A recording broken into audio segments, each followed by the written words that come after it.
दो भाई जब से अल्ग्रो और डिकोडिंग वाईटी यूट्यूब पे आए, इनके एडिटिंग स्टाइल ने सबको इंस्पायर किया है। लेकिन इनकी वीडियो एडिटिंग का सबसे बड़ा राज क्या है?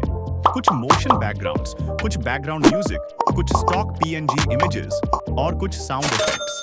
अगर आप भी इनकी तरह वीडियोस एडिट करना चाहते हैं, लेकिन आपके पास वो एडिटिंग मटेरियल नहीं है, तो टेंशन की कोई बात नहीं।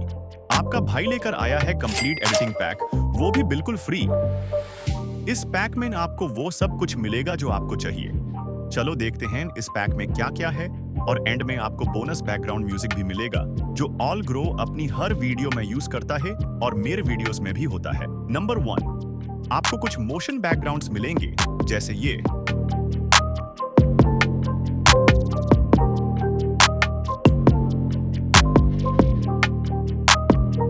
नंबर 2, कुछ साउंड इफेक्ट्स जैसे कि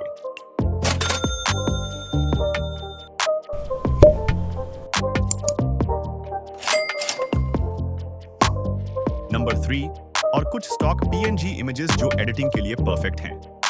नंबर 4, कुछ कूल एरोस जो वीडियो में एम्फसाइज करने के लिए यूज हो सकते हैं। नंबर 5, कुछ अमेजिंग ट्रांजिशंस जो वीडियोस को स्मूथ और प्रोफेशनल बनाएंगे। नंबर 6, और कुछ इंटरेस्टिंग टेक्सचर्स भी हैं जो डिजाइन को और भी एनहांस्ड कर देते हैं। और हाँ, एक बोनस बैकग्राउंड म्यूजिक भी आपको मिलेगा जो बहुत ट्रेंडिंग है। इस म्यूजिक का नाम है बुक द रेंटल, जो आप YouTube म्यूजिक लाइब्रेरी में इजीली फाइंड कर सकते हैं। इस पैक को डाउनलोड करने के लिए आपको सिर्फ वीडियो के डिस्क्रिप्शन में दिया गया लिंक कॉपी करके क्रोम ब्राउजर में पेस्ट करना होगा। अब आप भी अपनी वीडियोस को प्रोफेशनल लेवल का बना सकते हैं। Thanks for watching.